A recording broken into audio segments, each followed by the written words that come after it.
ছোট পেঁয়াজ কটা কাটতো। আমি ভাতটা বের করে আনি মিক্সেপ থেকে। মালতী রান্নাঘর থেকে বাসনগুলো কলপারে নিয়ে যেতে যেতে শুনল বাড়ির বড় বউ বলছে বাড়ির ছোট বউকে, এত বাড়িতে কাজ করে মালতী, কিন্তু জায়েদের মধ্যে এত মিল আগে কোথাও দেখেনি। এ বাড়িতে রান্নাঘর আর কলপারের মাঝে বিশাল হলঘর। সেই হলঘর অন্যদিন ফাঁকা ফাঁকা থাকলেও রবিবার বেশ জমজমাট। বার ভুলে গেলেও এই ঘরটা দেখে যে কেউ সহজে বারটা বলে দিতে পারবে আজকের। বাসন নিয়ে যাওয়ার সময় মালতী দেখল হলঘরে এক একজন এক এক দিকে ছড়িয়ে বসে আছে। বাড়ির ছেলেরা, বাচ্চারা, শ্বশুর শাশুড়ি সবাই, আর সবার সামনে প্লেট। ইচ্ছে করলেও মালতী তাকালো না। নিজের কিছু নজর নিজেরই বিরক্ত লাগে, তাই এটা এড়িয়ে গেলেও। কিন্তু গন্ধে টের পাচ্ছে গরম গরম ফুলকো লুচি আছে সবার পাতে। পা চালিয়ে হলঘরটুকু হেঁটে গেল মালতী। ওইটুকু যেতে গিয়েই লুচির গন্ধে খিদে পেয়ে গেল ওর। আজ এমনি বেরোনোর আগে কিচ্ছুটি মুখে দেয়নি, কি করে খাবে? ছেলেটাও যে না খেয়ে বেরিয়ে গেল আজ। এরকমই একটা বড়লোক বাড়িতে গাড়ি চালায় মালতীর ছেলে। রবিবারও যেতে হয়, জেদ করে না খেয়ে বেরিয়ে গেল। মা হয়ে কি করে মুখে দেবে খাবার? প্রায় 20 মিনিট লাগলো মালতীর বাসনগুলো ধুতে। নেহাত মানুষগুলো ভালো, আর টাকাটাও অনেকখানি দেয়, না হলে কবে ছেড়ে দিত। এই বাড়ির এতগুলো লোকের কাজের খাটনি কম না। আর অকারণে কামাই মালতী পছন্দ করে না, কারণ ওর জন্য সবাই অপেক্ষা করে। মাজা বাসনগুলো নিয়ে উঠে দাঁড়ালো মালতী। কোমর ধরে গেছে। ঝুড়ি নিয়ে হলঘরে ঢুকতেই দেখল ঘর অনেকটা ফাঁকা। বোঝা গেল রবিবারের সকালে এই জমায়েত শুধু সকালের খাবারের জন্য। আজ দুপুরে হয়তো এক হবে সবাই, সেটাও খাবারের জন্যই। একটা দিনে খাবারটাই আসল অধ্যায়। এর জন্যই তো এত খাটনি। পেট না থাকলে খিদেও থাকতো না, টাকাও লাগতো না, আর লোকের বাড়ি কাজও করতে হতো না। ঘর ফাঁকা বলেই হয়তো পুরো ঘর জুড়ে এখনো লুচির গন্ধ খেলে বেড়াচ্ছে। নাকটা একটু টেনে নিল মালতী। কিছু কিছু জিনিস আছে যেগুলো নিজের কাছে করলে নিজের লজ্জা লাগে না, বরং আত্মতৃপ্তি হয়। খিদে পেটে গন্ধই যথেষ্ট। অর্ধেক খাওয়া বোধহয় হয়ে যায় তাতেই। রান্নাঘরে ঢুকেই মালতী অবাক হয়ে গেল বাড়ির দুই বউকে দেখে। ওরা রান্নাঘরে লুকিয়ে বাসনে মুখ ঢুকিয়ে কি যেন খাচ্ছে। ওদের লুকিয়ে খাওয়া দেখে মালতী নিজেই যেন একটু অপ্রস্তুতে পড়ল। কি এমন খাচ্ছে যে এভাবে লুকিয়ে খেতে হবে? মনে মনে ভেবেই মাজা বাসনের ঝুড়িটা নামিয়ে রেখে মালতী বলল, তোমরা খেয়ে নাও, তারপর রান্নাঘর মুছবো, আমি বাইরে দাঁড়াচ্ছি। ছোট বউ চোখ নাচিয়ে বলল, কি গো মালতী দি, খাবে? মালতী খুব অবাক হয়ে বলল, কি এমন খাচ্ছ? এত খুশি দুজন। মালতীর কথা শুনে দুজনে হেসে লুটিয়ে পড়ছে প্রায়। বোঝা গেল ভীষণ পছন্দের কিছু খাচ্ছে।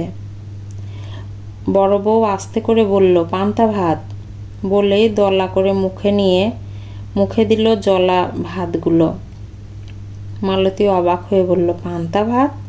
ছোট বউ বলল, পান্তা ভাত, পেঁয়াজ, আলু সিদ্ধ আর শুকনো লঙ্কা দিয়ে খেয়ে দেখো।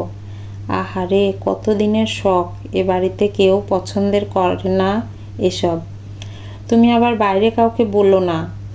মালতী নিজের চোখকে বিশ্বাস করতে পারছে না। এ আবার কেমন শখ? বড় বউ বলল, কাল রাতে বাড়ির ছেলেরা কেউ খায়নি। ব্যবসার জায়গায় কী সব খাওয়া দাওয়া ছিল। তখনই ছোটকে বললাম জল ঢেলে রাখতে।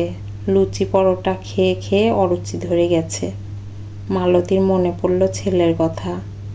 মা, রোজ সকালে পান্তা ভাত আর ভালো লাগে না, দুটো রুটিও তো করতে পারো। মালতী মুখ ঝামটা দিয়ে বলল, আটা কত করে জানিস? সকালে কাজে যাওয়ার আগে খেতে বসেও খেলো না ছেলেটা। এত অরুচি এই পান্তা ভাতে, তাই মালতীও না খেয়ে চলে এলো।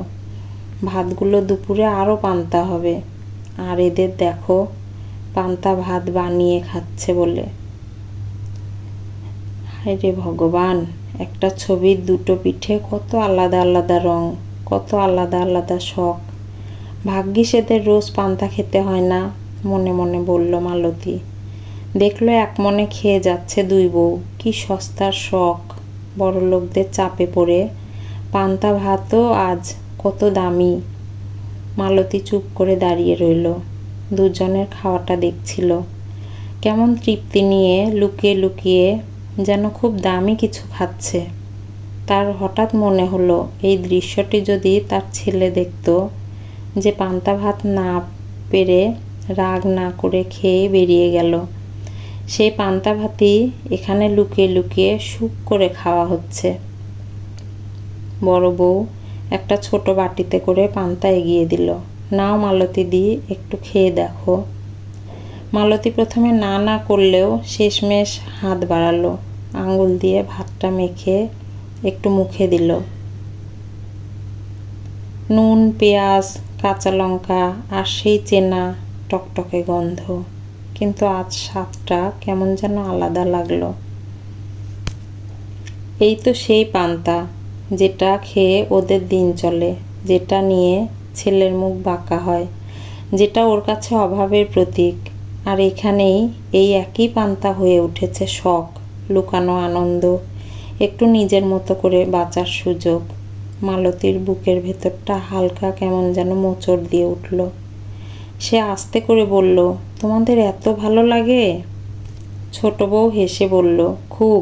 সব সময় যা পাই সেটা ভালো লাগে না, মাঝে মাঝে না পাওয়া জিনিসটাই বেশি টানে। মালতী আর কিছু বলল না। হঠাৎ তার খুব ইচ্ছে করলো আজ বাড়িতে ফিরে ছেলের জন্য দুটো রুটি বানাতে। হয়তো সব দিন পারবে না, কিন্তু মাঝে মাঝে তো পারে।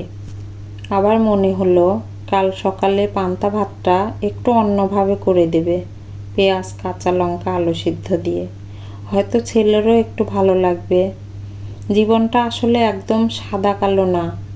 একই খাবার কারো কাছে বাঁচার উপায়, আবার কারো কাছে ছোট্ট বিলাস। মালতী বাটিটা নামিয়ে রেখে ঝুড়ি তুলে নিল। কাজ বাকি আছে এখনো অনেক, তবে আজ তার ভেতরে একটা জিনিস বদলে গেল। পান্তা ভাতটা আর শুধু অভাবের নয়, এটা এখন একটু ভালোবাসার, একটু বোঝাপড়ারও। গল্প পান্তা ভাত, কলমে অনিন্দিতা মুখার্জি সাহা, কণ্ঠে লাবণী সাহা।